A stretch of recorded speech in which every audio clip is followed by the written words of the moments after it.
waa xilli subax ah goorsheegtaduna ay ku beegan tahay 9:30 dadkuna waxa ay u kala dareereen tacab iyo tacliin.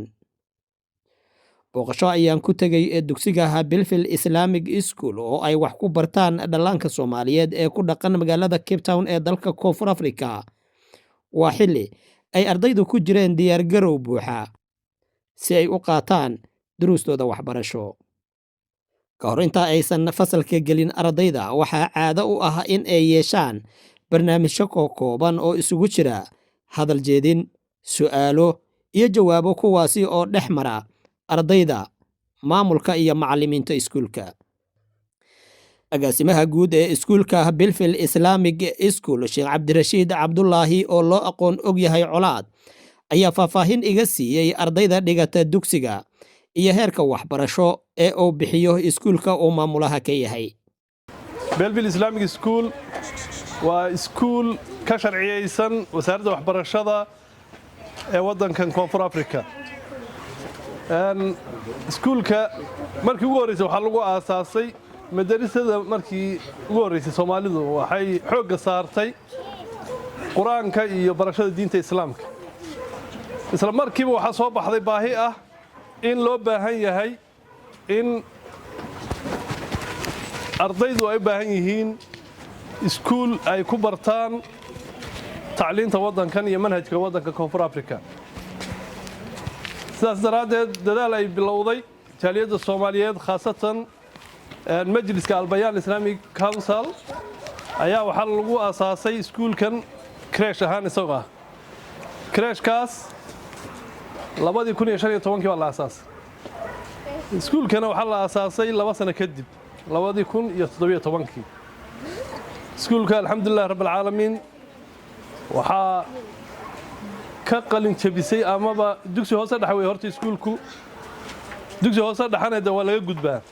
Ardayda hadda ku bilowday iskuulkan hadda waxay marayaan grade 11 bay marayaan alxamdulillah rabbil caalamiin. Boqolaal arday Soomaaliyeed iyo kuwa wadani ah iyo kuwa wadamada kale caalamka ka yimidba way soo mareen wayna joogaan hadda lafteeda. Ardaydaasi iyagoo waxba qorin waxba akhrin bay yimaadeen. marka alxamdulillah waa barnaamij najaxay waa project aad loogu guuleystay oo bulshada Soomaaliyeed guud ahaan gaar ahaan majlis Al-Bayaan Islaami oo hirgeliyay wax badan ku soo kordhiyay bulshada shaqo abuur sameeyay ardaydii quality-gooda iyo waxbarashadoodana ay iskuuladii ay tageenba ka soo mahad celiyeen. marka alxamdulillah rabbil caalamiin waxaanu jecel lahay insha Allah taala mustaqbalka dhow inaan dhisi doono iskuul weyn oo masaajidkiisii leh balaankiisii waan haynaa projectkaasna waan bilaabaynaa goor dhow ilaahay idamkii markii hore sharciyadiisii wixiisii baan ku mashquulsanayn. dhulkan waxaa laga soo bilaabay isagoo wax dhul la haysanin labada guri baa ka dhisnaa markii hore maalin waxba lagu darahay garoomadii baa xagga ah meesha ciyaal ku ciyaarayeen baa dhankana hadda xilligan la joogo waa nagu filan yahay laakiin sanadahan soo socda baahidiisu way ka badnaan doontaa inta hadda uu tahay si marka servicekaas ama shaqadaas loo qabto waxa loo baahan yahay dhismo ka weyn kan la sameeyo. waxaan samaynaynaa oo hadda noo balan garaysan guri 4 dabaqa oo ay ku jiraan fusuushii hoolkii shirarka iyo masaajidkii oo isagu gaar ka noqon doona insha Allah taala. dhulkana inaan sii ballaarino waa ujeedadeenada hadda waxyaabaha hadda miiska saaran ay ka mid tahay. alxamdulillah ardayda hadda noo joogtaay waa 174 cunug oo isku jira ilaa iyo xanaanada ilaa iyo galaaska 7aad ee hoose dhexe laga dhamaado waddankan Koonfur Afrika. waxaan insha Allah taala rajaynaynaa goor dhow inuu macahay iskuul gaaro oo ay noqoto inaan meel kale loo baahan. sidoo kale madrasadii baa joogta oo ilaa 375 cunug dhigato oo iskuulada kale iyo kan wixii la isugu yimaado oo la dhigto isaguna gelinka dambe. centerkan oo ay ummadda Soomaaliyeed iska leedahay waxaa lagu qabtaa shaqooyin fara badan oo arrimaha bulshada kulamada xafladaha waxaa lagu soo dhaweeyaa madaxda waddanka markay soo booqdaan halkan ay noogu yimaadeen madax badan oo xil haysa amaba xil hayn jirtay marka alxamdulilah rabbil caalamiin centerkani waa center lagu guuleystay oo runtii laga helay wixii loo baahnaa iyo ka badanba taas waxaan ugu mahadinaynaa ilaahay subxaanahu wa tacaala waddankan ugu makaniyey waxaan kaloo ugu mahadinaynaa ummadda koonfur afrika ee waddanka nagu soo dhaweysay dadku inta badan markay koonfur afrika maqlaan waxay u maleeyaan in ay dhib iyo barbarayn un ka jiro laakiin ha ogaadaan meelo kooban buu ka jiraa wax gaar ku ahna Soomaalida ma aha waa wax ay la qabto bulshada South Africaanka oo runtii xaalad dadka waddanka hore ku wada jira weeyaan meel safe ma laha sidaas daraadeed waxaan anagu kolley bulshada u haynaa shaqooyinkaas aanu isleenahay ubadka Soomaaliyeed iyo kuwa muslimiinta ee ereyadan ku noolba iyo kuwa kale ee aan muslimiinta ahaynba uu furan yahay iskuulku wayna joogaan iyagoo isku jira neeshina kala duwan waxaana ugu talagashannahay insha Allah tacaala inay noqoto meeshii ay ka soo bixi lahaayeen hogaamiyayaasha waddankan wax ka maamuli doona Ilaahay damkii intii aan ku guda jiray booqashada waxaan la kulmay arday ku jirta fasladooda iyagoo qaadanaya duruus kala duwan waxaana weydiinay qaar ka mid ah ardayda waxyaabaha ay bartaan waxayna si kalsooni leh uga jawaabeen su'aalihii oo weydiiyay mid ka mid ah macallimiinta iskuulka bismillaahi raxmaani raxiim xasakaabka ku soo dhawow iskuulkeena Bilfil Islamic School galaaskan waa galaaska shanaad iyo lixaad waxay hadda ku jirnaa xiisada fiqiga carruurtu waxay qaataan maadooyinka Islamic Studies iyo Carabiga waxay kala qaataan maadooyinka laga qaato iskuulada kale oo waddanka waa kala simannahay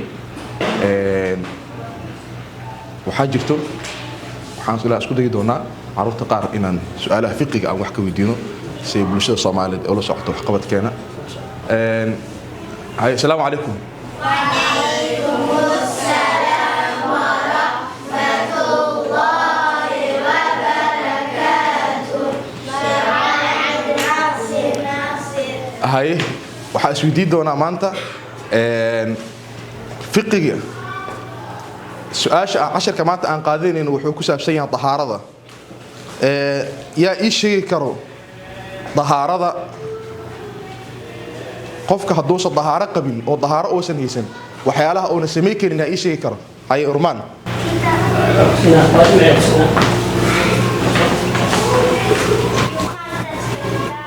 number 1 okay ما شاء الله ما شاء الله Magay Wanas. I come to Belleville Islamic Primary School and I've achieved a lot of things. I was here since grade 1 and now I'm learning new subjects and I hope I will achieve more and I will do great in my next years coming, inshallah. Assalamu alaikum. My name is Aisha. My fan is Ali. Ik is kinder in Belleville Islamic Primary School. My ginsteling fakkel is Maths, Engels en Afrikaans. And we'd like to say welcome. Belleville Islamic Primary School has grown since 2015 when we started with the creche, and we provide a academic and Islamic education and of excellence.